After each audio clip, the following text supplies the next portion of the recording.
മൈസൂരുവിൽ സ്വകാര്യ ബസ് ഡിവൈഡറിൽ ഇടിച്ചു കയറി 4 മലയാളികൾ മരിച്ചു. കോഴിക്കോട് നിന്ന് ബംഗളൂരുവിലേക്ക് പോയ സ്ലീപ്പർ ബസ്സാണ് അപകടത്തിൽപ്പെട്ടത്. കെ.ബി. ശ്രീധരൻ ടെലിഫോൺ ലൈനിൽ ചേരുന്നുണ്ട് വിവരങ്ങളുമായി. ശ്രീധരൻ, എപ്പോഴാണ് അപകടം ഉണ്ടായത്? വിശദാംശങ്ങൾ എന്തൊക്കെ? കോഴിക്കോട് നിന്ന് ബാംഗ്ലൂരുവിലേക്ക് വന്ന പി.കെ. ട്രാവൽസ് എന്ന സ്വകാര്യ ബസ് ഓപ്പറേറ്ററുടെ ബസ്സാണ് അപകടത്തിൽപ്പെട്ടത്. മൈസൂരു എക്സ്പ്രസ് ഹൈവേയിൽ വെച്ചാണ് അപകടമുണ്ടായത്. ബസ് ഡിവൈഡറിൽ തട്ടി മറിയുകയായിരുന്നു എന്നാണ് നിലവിൽ ലഭിക്കുന്ന വിവരം. ഏതായാലും ഇതിൽ കോഴിക്കോട് നിന്ന് വന്ന ബസ്സുകളായതിനാൽ തന്നെ കൂടുതൽ ആളുകളും മലയാളി ആയിട്ടുള്ള യാത്രക്കാരാണ് കൂടുതലുള്ളത്. ചില യാത്രക്കാർക്ക് നിസ്സാര പരിക്കേറ്റിട്ടുണ്ട്. ഈ 4 പേർക്കാണ് ജീവൻ നഷ്ടമായത്. ഈ 4 പേരും മലയാളികളാണ്. ഇവരുടെ വിശദാംശങ്ങൾ ലഭിച്ചു വരുന്നതേയുള്ളൂ.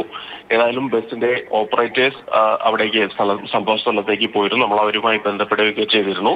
നിലവിലേതായാലും ഈ സ്വകാര്യ സ്ലീപ്പർ ബസ് ഡിവൈഡറിൽ ഇടിച്ചു കയറി മറിയുകയായിരുന്നു. ഇങ്ങനെ 4 പേർക്കാണ് മരണം സംഭവിച്ചിരിക്കുന്നത്.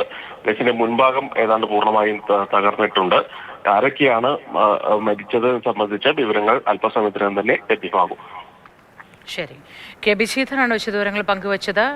വരുന്ന മണിക്കൂറുകളിലൊക്കെ ഇത് സംബന്ധിച്ച് കൂടുതൽ വിശദാംശങ്ങൾ നൽകാൻ കഴിഞ്ഞേക്കും. പേര് വിവരങ്ങളും മറ്റ് വ്യക്തി വിവരങ്ങൾ സംബന്ധിച്ചതൊക്കെ നൽകാൻ കഴിഞ്ഞേക്കും. ബംഗളൂരുവിലേക്ക് പോവുകയായിരുന്നു. മരിച്ചവരെല്ലാവരും മലയാളികളാണ്. സ്വകാര്യ ബസ്സാണ് ഡിവൈഡറിലേക്ക് ഇടിച്ചു കയറി 4 മലയാളികൾ മരിച്ചത്. കോഴിക്കോട് നിന്ന് ബംഗളൂരുവിലേക്ക് പോയതാണ്.